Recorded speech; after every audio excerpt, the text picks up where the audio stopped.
ప్రధాని మోదీ తెలంగాణ పర్యటనలో దేశాన్ని ఉద్దేశించి 10 సూత్రాలతో కూడిన ఒక సందేశాన్ని అందించారు.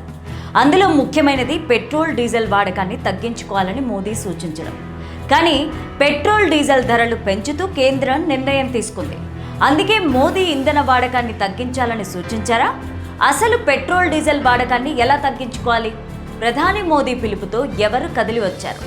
దక్షిణాది రాష్ట్రాల సీఎంల నుంచి దీనిపైన ఎలాంటి స్పందన వస్తోంది?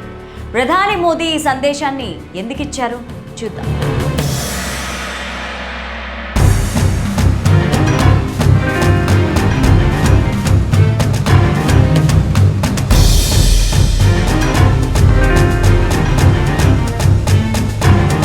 తెలంగాణ పర్యటనలో ప్రధాని నరేంద్ర మోదీ దేశ ఆర్థిక వ్యవస్థ పరిరక్షణకు, ఇంధన పొదుపులకు 10 సూత్రాల సందేశాన్ని అందించారు. ఈ సందేశంతో దేశవ్యాప్తంగా చర్చ నడుస్తోంది. ఒకవైపు ప్రధాని మోదీ సందేశం ఇస్తూనే ఇంధన ధరలు పెంచుతూ నిర్ణయం తీసుకున్నారని సామాన్య ప్రజలు మండిపడుతున్నారు. తాజాగా పెట్రోల్ డీజిల్ పైన ₹3 పెంచుతూ ఆయిల్ కంపెనీలు ప్రకటించాయి. ఇదిలా ఉంటే పెట్రోల్ డీజిల్ వాడకాన్ని తగ్గించాలని మోదీ సూచన మేరకు ప్రత్యామ్నాయ మార్గాలపైన పలు రాష్ట్రాల సీఎంలు దృష్టి సారిస్తున్నారు.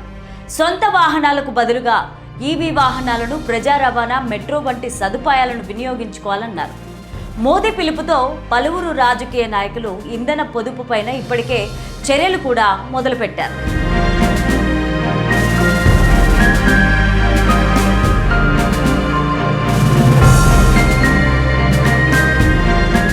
ఇరాన్ అమెరికా యుద్ధం కారణంగా స్ట్రైట్ ఆఫ్ హార్మోజ్ వద్ద ఏర్పడిన చమురు రవాణా ఆటంకాల వల్ల అంతర్జాతీయ ముడి చమురు ధరలు పెరిగాయి. భారత్ తన చమురు అవసరాల కోసం 85% పైగా దిగుమతులపైనే ఆధారపడుతోంది. పెరుగుతున్న దిగుమతి భారం వల్ల విదేశీ మారక ద్రవ్యం కరిగిపోకుండా కాపాడుకోవడమే ప్రధాన లక్ష్యంగా ప్రధాని మోదీ ఈ పిలుపునిచ్చారని విశ్లేషకులు చెబుతున్నారు. ప్రధాని ఇచ్చిన ఈ పిలుపు మేరకు పలువురు సీఎంలు, కేంద్ర మంత్రులు తాము కూడా ఇంధన పొదుపు చర్యలు పాటిస్తామని ప్రకటించారు. ముందుగా తన నుంచే ఇంధన పొదుపు చర్యలు ప్రారంభం కావాలని ప్రధాని తన సెక్యూరిటీ క్యాన్వాయ్ పరిమాణాన్ని, అలాగే ఎస్పీజీ వాహనాల సంఖ్యను 50% పైగా తగ్గించుకున్నారు. సాధ్యమైన చోట ఎలక్ట్రిక్ వాహనాలను వాడాలని అధికారులను ఆదేశించారు. కేంద్ర హోంమంత్రి అమిత్ షా కూడా తన వ్యక్తిగత సిబ్బంది వాహనాలను సగానికి పైగా తగ్గించారు. యూపీ సీఎం యోగి ఆదిత్యనాథ్ కూడా ప్రధాని బాటలోనే నడుస్తున్నారు. పలువురు బీజేపీ పాలిత రాష్ట్రాల సీఎంలు, కేంద్ర మంత్రులు తమ అధికారిక కాన్వాయ్లలోని వాహనాల సంఖ్యను 50% తగ్గించుకున్నారు.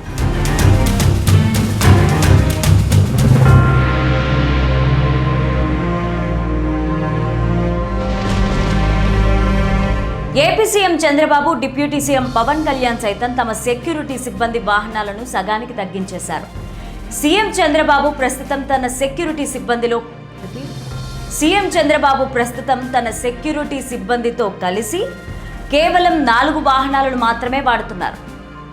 పవన్ కళ్యాణ్ సైతం 4 వాహనాలను మాత్రమే వాడుతున్నారు. అంతేకాకుండా ఇంధన పొదుపుగా వాడుకునేందుకు తీసుకోవాల్సిన చర్యలపైన అధికారులతో సీఎం చంద్రబాబు కేబినెట్ మీటింగ్ ఏర్పాటు చేశారు.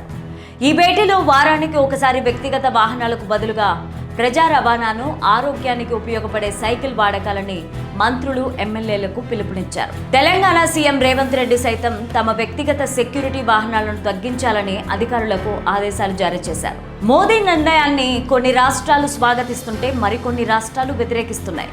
దేశ ఆర్థిక వ్యవస్థను మోదీ ప్రభుత్వం సంక్షోభంలోకి నెట్టేస్తోందని, తమ వైఫల్యాలను కప్పిపుచ్చుకోవడానికి ప్రజలపైన భారం వేస్తూ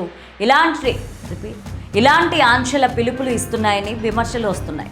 ప్రధాని మోదీ పాలన పూర్తిగా విఫలమైంది అనడానికి ఆయన చేసిన ఈ వ్యాఖ్యలే ప్రత్యక్ష రుజువులని కాంగ్రెస్ అధ్యక్షుడు రాహుల్ గాంధీ అన్నారు. పెట్రోల్, డీజిల్ ధరలు పెంచేందుకే మోదీ ఈ నాటకాలన్నీ చేశారంటూ కాంగ్రెస్ నేతలు ఆరోపిస్తున్నారు. ఏదేమైనా అందరూ ఊహించినట్లుగానే 5 రాష్ట్రాల ఎన్నికలు జరిగిన తర్వాత ఇంధన ధరలు పెరిగాయి.